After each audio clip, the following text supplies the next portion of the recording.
This is Luke Paulson, the Catholic Conservative, and welcome to the news of the week for May 10th, 2025. And if you enjoy these videos, do not forget to like, comment, and most importantly, subscribe for more. Underground cities for rich people. There are a lot of people who consider themselves a member of the so-called elites who want to try to take over the world, but need to be in the soon-to-be-reopened Alcatraz for crimes against humanity. Others just need to be there because they have suggested eugenics and population control. More on one such example in just a minute. Catherine Austin Fitts, former Assistant Secretary of Housing and Urban Development under George H.W. Bush, has claimed that $21 trillion of your tax dollars funded underground bunkers for the so-called elites between 1998 and 2015. I am sure the fact that it stopped in 2015 has absolutely nothing to do with who became president in 2016. Now, if these people were using their own money to do so, I would not have a problem with it. However, these people are using our money to escape from problems that they caused in the first place. I want to live!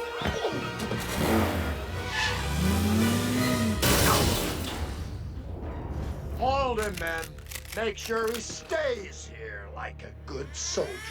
Wars, the military-industrial complex. Pandemics, the medical-industrial complex. Disinformation, the media-industrial complex. All caused by the same people who are fleeing the problems. As such, let us talk about one such so-called elite, who should just focus on making better computers. Gates is a Bond villain. One of the hard parts of this job is that I have to choose what parts to update when new information is available. When more information comes out, I have to decide which information to add and which to ignore or save for later. Last week I talked about how the UK was going to make a chemical shield to dim sunlight. What I did not mention is that one of the main voices behind this was Bill Gates. We know that Bill Gates wants to control the planet's population. Now, the world today has 6.8 billion people. That's headed up to about 9 billion. Now, if we do a really great job on new vaccines, healthcare, reproductive health services, we could lower that by perhaps 10 or 15%. So if he is behind this, there might be something far more serious at play. I am not going to take an official stance on chemtrails here. However, it does seem to make the so-called conspiracy look like reporting the news before the newspaper. Not too long ago, people would see someone wanting to control the weather as something that would be delegated to a mad scientist. However, our world is getting a whole lot less normal these days. Now we are seeing the direct consequence of overreacting to this imaginary phenomenon in action. We just have to go to the Iberian Peninsula. Power outages harm millions. Spain has an estimated population of 49 million. And Portugal has an estimated population of 10 million. Combined, the Iberian Peninsula has over 59 million people who were without power because of the overreaction to imaginary global warming. Now, how are these two even remotely connected? Well, let me break it down for you. No, not like that. You see, this particular part of the world decided to convert entirely to green and/or renewable energy. A noble goal and sentiment, yes. However, we need to measure things based on what does good rather than what feels good. Case in point, the energy grid. Governor Newsom of California asked people not to charge their cars at certain times so that it would not overload the grid. However, these countries did not get the memo.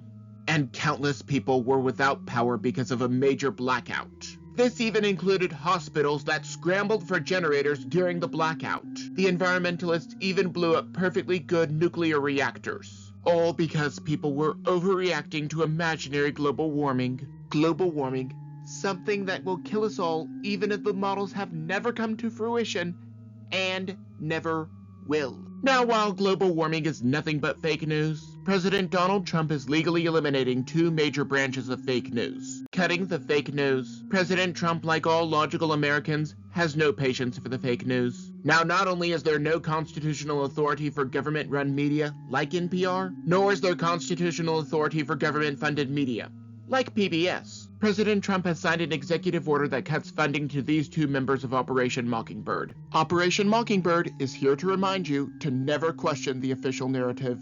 NPR and PBS, according to NBC, get roughly $500 billion in federal funding. Now something tells me that, like CNN Plus, which was canceled quickly when no one wanted to watch it, these two networks may go the way of the dodo if they cannot get this money. One can only hope.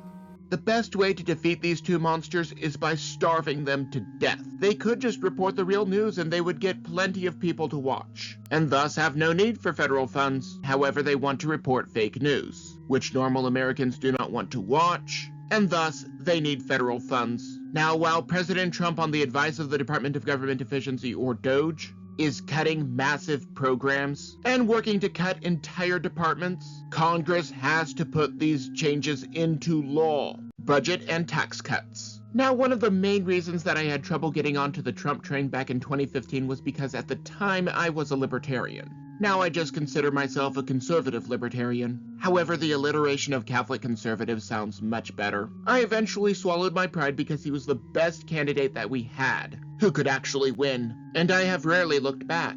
I am not going to agree with President Trump on everything that he has done, and I have called him out a few times. Because conservatives, unlike liberals, are not a monolith that forbids independent thought.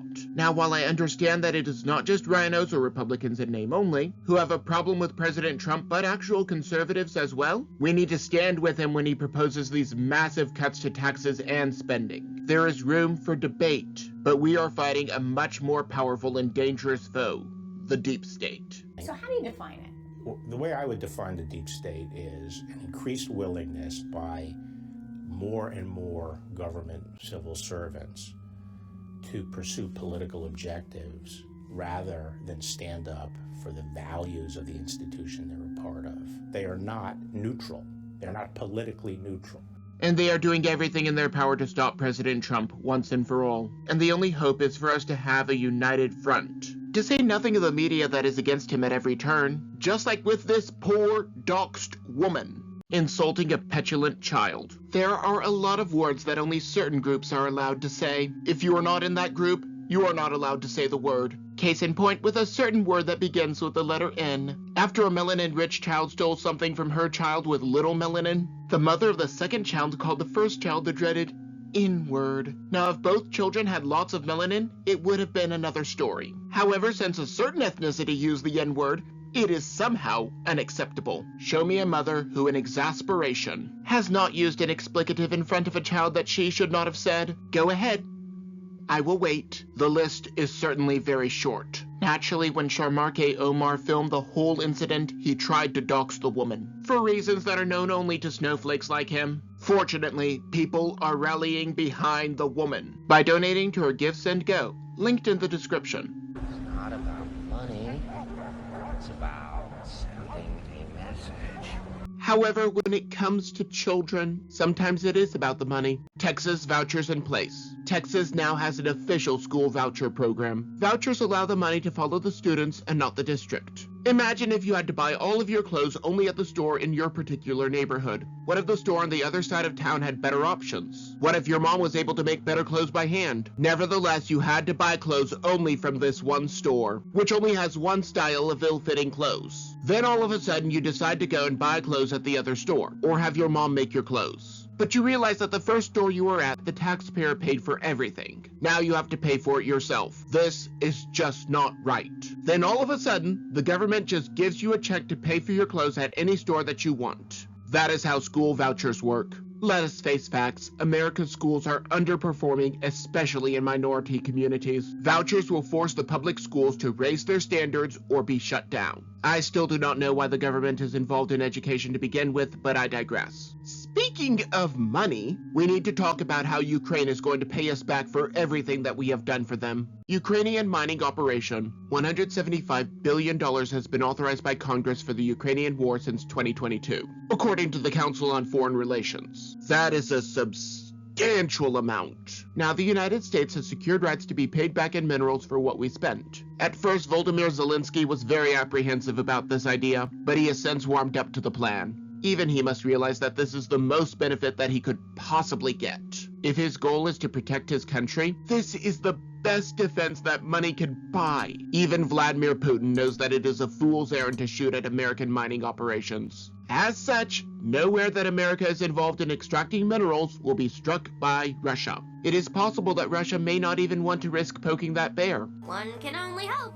The only reason that Zelensky would oppose this is that there is less money to launder. Even Bill Gates admitted that Ukraine is one of the most corrupt countries out there. He would not dare say that today, but I digress. Now, while the Ukraine war is not going to officially end anytime soon, let us talk about the aftermath of another war. The files are open. One thing that President Javier Milei of Argentina has in common with President Trump is that both want to declassify massive amounts of government secrets. For President Trump, it is a few assassinations and the Epstein list. For President Milei, it is the files related to what the Nazis did after World War II. So many of those who ran the death camps and other high-ranking officials fled to South America. As such, so many of them did not face justice for their crimes. While it is true that most of them are probably dead by now, and you cannot punish their descendants, the victims and the families of their victims at least deserve some closure. I severely doubt that any justice will come out of this, but sometimes it is the principle of the thing that is important. Moving on from those who ended lives, let us talk about those who are taking their first breath.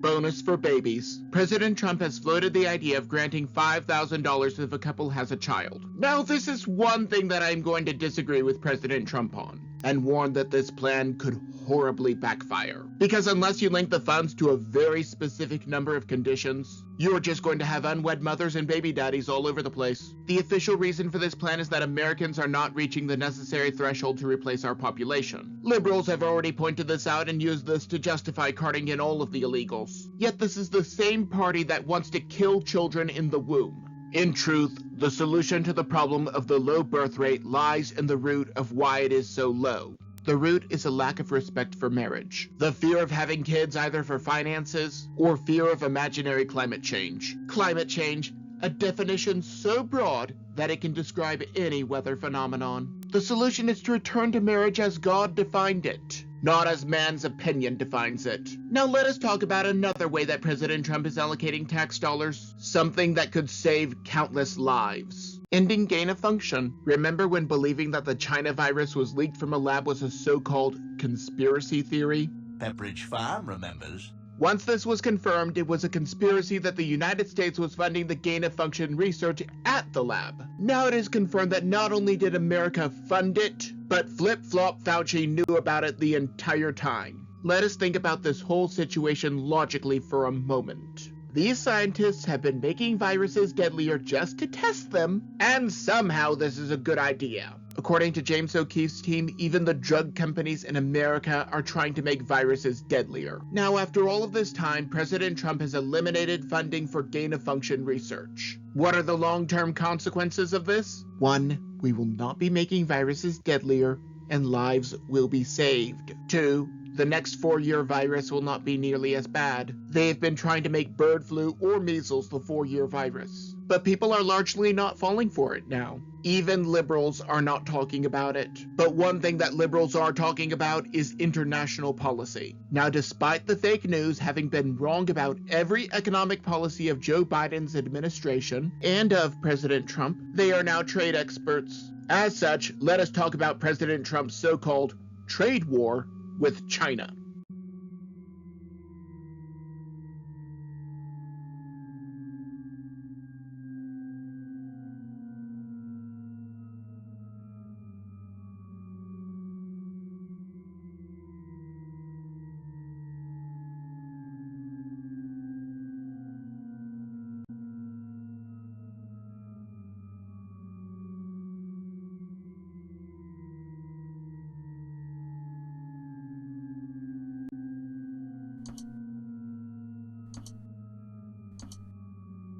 Five to 7 weeks of product. The CEOs of Walmart and Target are warning that they may have less than 2 months worth of product. This is largely because of the empty ports that are not taking in Chinese products. All China has to do is lower its tariffs and allow for free trade. It is really not that hard to do. Until then, we will have to make do with American products that support American jobs. However, something tells me that these CEOs just want people to panic buy, and this will do wonders for their bottom lines. In truth, because of President Trump's international deals. Not only are companies returning to America, allowing us to produce more ourselves, but we are even able to sell to more people around the world. Millions of people from different countries, cultures, races, and religions all work together to make amazing things, like this pencil. The same people who use the slogan, tax the rich, seem unusually trusting of what these CEOs are saying at this moment. As such, we end up right back where we started. The super rich say things and the sheeple just believe and trust them. Remember, only certain rich people are evil. The rich people who do not virtue signal. Maybe I'm just blowing smoke. Maybe I'm completely off my rocker, but that is just my opinion. And do not forget to like, comment, and most importantly, subscribe for more. But before you go, on the left I have last week's video, but you may also enjoy the video on the right.